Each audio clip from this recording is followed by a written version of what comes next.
रायगढ़ जिले के जेल पारा और प्रगति नगर में मरीन ड्राइव निर्माण को लेकर नगर निगम ने अवैध अतिक्रमण हटाने की कार्रवाई शुरू की है।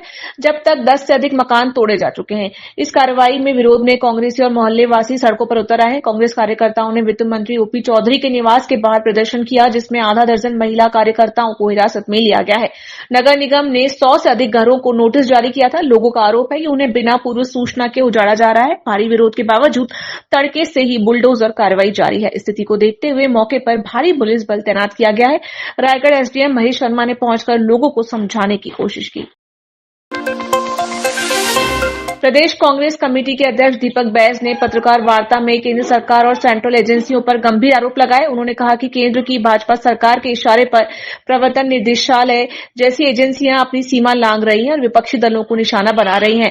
दीपक बैस ने बताया कि इसके विरोध में छत्तीसगढ़ कांग्रेस पार्टी राज्य भर में भाजपा और ईडी का पुतला दहन कर प्रदर्शन करेगी। उन्होंने कहा कि कांग्रेस लोकतंत्र और संविधान की रक्षा के लिए हर स्तर पर संघर्ष करेगी और सत्ता के दुरुपयोग का पुरजोर विरोध किया जाएगा। देखिए, सरकार कहीं न कहीं छत्तीसगढ़ प्रदेश में कांग्रेस से पूरी तरह से डरी हुई है। जब ईडी ने जानकारी मांगी प्रदेश कांग्रेस कमेटी को, सुकमा कांग्रेस कार्यालय की जानकारी मांगी, तो हम लोगों ने लिखित रूप से कितना पैसा हम लोग उनको पेमेंट किए, चेक से cheque number, account number, bill, पूरे डिटेल से जानकारी दी। लेकिन उसके बाद भी हमारे कार्यालय को, कांग्रेस कार्यालय को अटैच करना, क्या ये न्याय संगत है? गलत नहीं है। मतलब इस तरह की किसी राजनीतिक दल को बदले की भावना से काम करना, मैं समझता हूं कि भारतीय जनता पार्टी की ओछी मानसिकता है। दूसरी चीज, ईडी और भारतीय जनता पार्टी ने दोनों मिलकर सिर्फ हमारे सुकमा कांग्रेस भवन को इन्होंने सीज किया है, अटैच किया है, कांग्रेस को नहीं किया है। कांग्रेस अभी जिंदा है। सरकार और ईडी के खिलाफ आज पुतला दहन का कार्यक्रम पूरा प्रदेश में है। आने वाला समय में रणनीति बनाएंगे। निश्चित रूप से ईडी और सरकार के खिलाफ में कांग्रेस पार्टी हर लड़ाई के लिए तैयार है।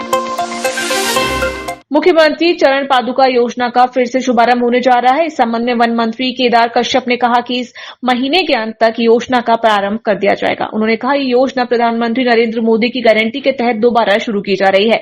वन मंत्री ने कांग्रेस सरकार पर निशाना साधते हुए कहा, पिछले 5 वर्षों में कांग्रेस ने तेंदुपत्ता संग्राहकों की चिंता नहीं की, उनके पैरों के छाले और कांटे उन्हें नहीं दिखाई दिए।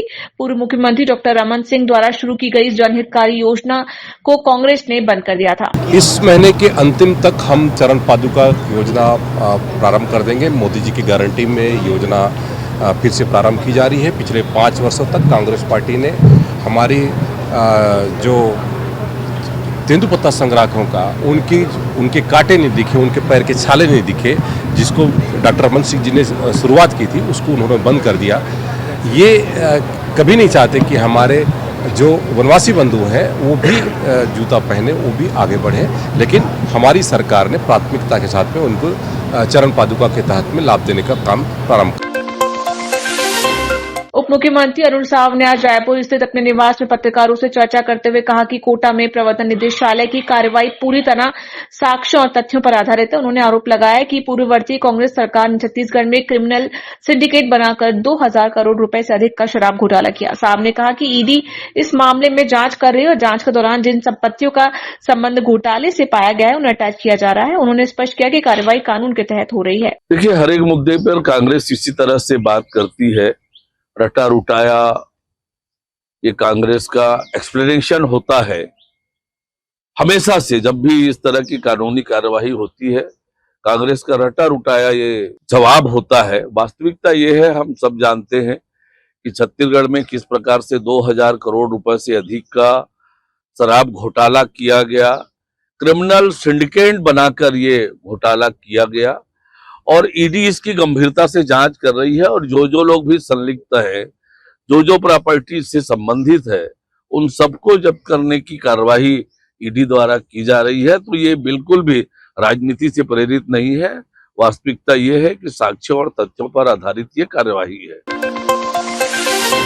रायगढ़ और अंबिकापुर में बुलडोजर कार्रवाई। उप मुख्यमंत्री अरुण साव ने कहा कि सरकारी जमीनों पर अवैध कब्जा होने पर प्रशासन नियमानुसार नोटिस देकर अवसर देती है। इसके बाद भी यदि अतिक्रमण नहीं हटता तो प्रशासन के पास कार्रवाई के अलावा कोई रास्ता नहीं बचता। ये अंतिम विकल्प है। आपने कहा अवैध अतिक्रमण, सरकारी जमीनों पर अवैध रूप से जिस किसी का भी कब्जा होगा, शासन नियमानुसार उन्हें नोटिस देती है, अवसर देती है, और अवसर देने के बाद भी कोई अतिक्रमण ना हटाए तो प्रशासन के पास कोई और तरीका नहीं होता है।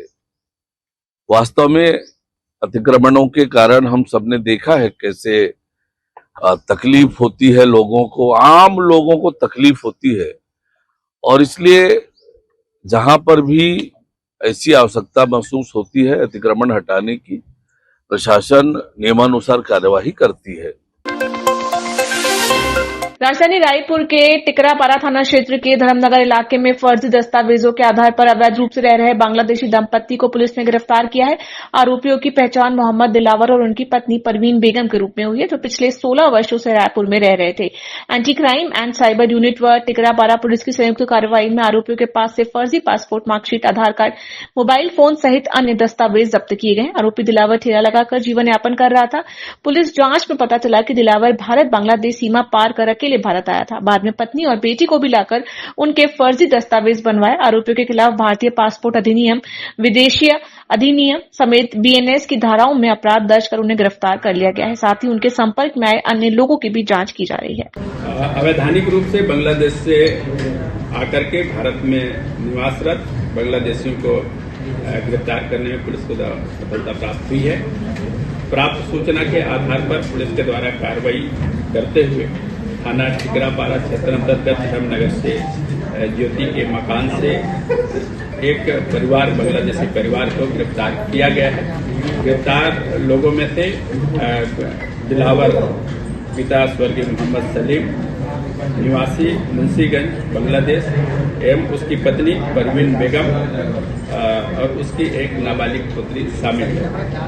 इनके कब्जे से 4 पासपोर्ट, आधार कार्ड, मोबाइल एवं अन्य संदिग्ध गतिविधियां जिसके तहत में मार्कशीट शामिल है, उनको जब्त किया गया है। इन आरोपियों को गिरफ्तार करते हुए इनके विरुद्ध में थाना टिकरापारा में अपराध क्रमांक 437/2025, धारा 112, 318(4), 319(2), 336(3), 35 बीएनएस एवं भारतीय पासपोर्ट अधिनियम 1967 की धारा 12(b), पासपोर्ट अधिनियम 1920 की धारा 3, विदेशी विषयक अधिनियम 1946 की धारा 14 के तहत में अपराध पंजीबद्ध किया जाकर विवेचना की कार्रवाई की जाए। बाबा गुरुदास राम साहिब जी की जयंती के अवसर पर राजधानी रायपुर स्थित झूलेलाल धाम में भव्य स्वास्थ्य शिविर का आयोजन किया गया। इस अवसर पर मुख्यमंत्री विष्णुदेव साय भी कार्यक्रम में सम्मिलित हुए और समाज द्वारा किए जा रहे जनसेवा कार्यों की सराहना की। मुख्यमंत्री ने कहा, समाज द्वारा समय समय पर इस प्रकार के जनहितैषी कार्य किए जाते हैं जो अत्यंत प्रशंसनीय है। इसके लिए समाज का आभार प्रकट करता हूं। स्वास्थ्य शिविर में बड़ी संख्या में लोगों ने लाभ लिया। शिविर में विभिन्न विशेषज्ञ डॉक्टरों की टीम द्वारा निःशुल्क जांच और परामर्श प्रदान किया गया। आयोजकों ने बताया कि शिविर का उद्देश्य जरूरतमंद लोगों तक स्वास्थ्य सुविधाएं पहुंचाना है। आज बाबा गुरुदास साहिब जी की 94वीं जयंती है और सबसे पहले तो उनको नमन करते हैं। और इस अवसर पर सिंधी समाज के द्वारा एक दिवसीय स्वास्थ्य शिविर का आयोजन किया गया था, जिसमें कई विशेषज्ञ यहाँ पर मौजूद रहे, उपस्थित रहे और बहुत लोगों का यहाँ पर स्वास्थ्य परीक्षण हुआ है, जो कि बहुत अच्छा है। और इस आयोजन के वैसे तो पूरा समाज आयोजक था, लेकिन हमारे अमित टिमनानी जी जो हमारे मीडिया के प्रभारी भी हैं प्रदेश के, उनका मुख्य रोल था। सबने मिलकर अच्छा आयोजन किया है। और वैसे भी सिंधी समाज बड़ा सेवाभावी समाज है, समय समय पर हर तरह का सेवा भाव का काम करते रहते हैं। तो उसमें ये स्वास्थ्य शिविर का आयोजन भी एक कड़ी है। पूरे समाज को बहुत बहुत इसके लिए धन्यवाद और आभार व्यक्त करते हैं।